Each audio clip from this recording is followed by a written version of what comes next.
যেহেতু জমিদারের মেয়ে, তার মন মানসিকতা সেরকমই হবে। তার চাহিদা যাতে সন্তুষ্ট থাকে, সে কি করলে সন্তুষ্ট হবে সেটা সে শুধু আমাকেই বলবে। সাংঘাতিক একটা মহিষী নারী। তারেক জিয়া কি করলো, তারেক জিয়া কিভাবে দেশটা চালাবে, কারেন্ট কিভাবে আসবে, কত মেগাওয়াট বিদ্যুৎ উৎপন্ন হলো, এগুলো আমাকে বলে যে পেপারে আজকে এই লেখা হয়েছে।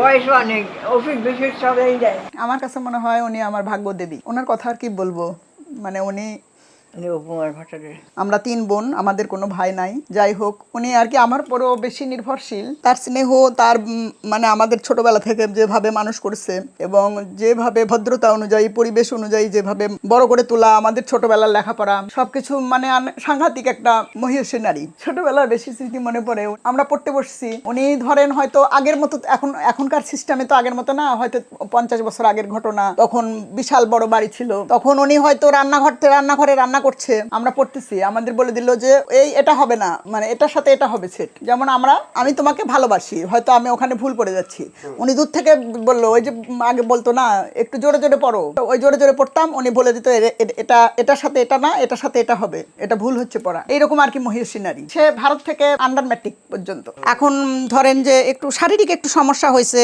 একটু প্রেশার, একটু হচ্ছে অন্যান্য সমস্যাও আছে, সেটার জন্য ট্রিটমেন্ট চলছে, সেই প্রতিনিয়ত সেইভাবে ট্রিটমেন্ট চলছে। মন মানসিকতাও খুব বড়, এই একটা তারই আছে। তার সেই সমস্যাটা আবার কিভাবে মিটাবো সেটা আমি প্রাণপণ দিয়ে চেষ্টা করি। সবকিছু তো দেখাশোনা করতেই হবে, তার জন্য আমি একজন অ্যাস্ট্রোলজার। 5+ স্টার রেটিং প্রাপ্ত দেশের সর্বোচ্চ বিদ্যুৎ সাশ্রয়ী ও eco friendly Walton AC. Walton air conditioner, smart comfort এখন নেক্সট লেভেলে। সব সময় হয়তো সময় পায় না, মানুষ চলে আসে, ক্লায়েন্ট চলে আসে বাসাতে, তার জন্য 2টা কাজের লোক আছে। তাছাড়াও আরো সব আছে, তারা দেখাশোনা করে এবং তাকে সব সময় একটু পর্যবেক্ষণের মধ্যে রাখতে হয়, কখন পড়ে যায়, কখন মানে বাথরুমে যেতে অসুবিধা হয়। তারা তো চাবেই সবার সাথে একসাথে থাকে, ভালোবাসা, আন্তরিকতা, কে আসলো কে গেল, সবার খবর নেওয়ার জন্য।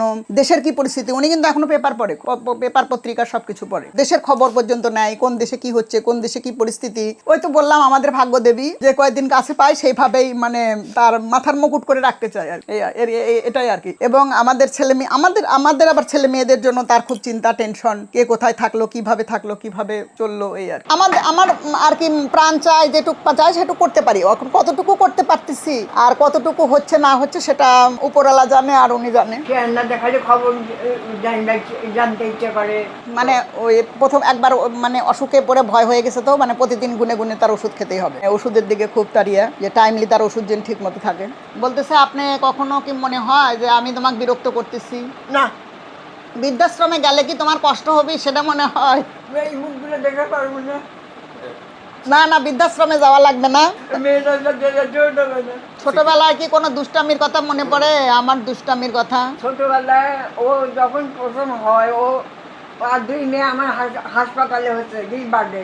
আর এই মেয়েকে বাড়িতেই হোক, যে মেয়ে হওয়ার পর যখন বড় হলো একটু, তখন ও ছোট মেয়ে তো সবাই খুব ভালোবাসতো, একটু কিছু হলেই আটাশ লেগে যেত। সেজন্য ওকে কেউ কিচ্ছু বলতো না, কেউ কিছু বললে আমি তাকে খুব বকে দিতাম। সে মানে মাংস খায় না, পেঁয়াজ রসুন ডিম এসব খাবে না। তার জন্য বিশেষভাবে আলাদাভাবে খুব মানে পরিষ্কার পরিচ্ছন্ন করে রান্না করতে হয়। আমরা হয়তো যেটা খেলাম, হয়তো মাংস খেলাম, তখন আমাদের গ্যাসের চুলা টুলা সব ধুয়ে মুছে নিয়ে সম্পূর্ণ একবারে আবার তারপরে ওনার জন্য করতে হয়।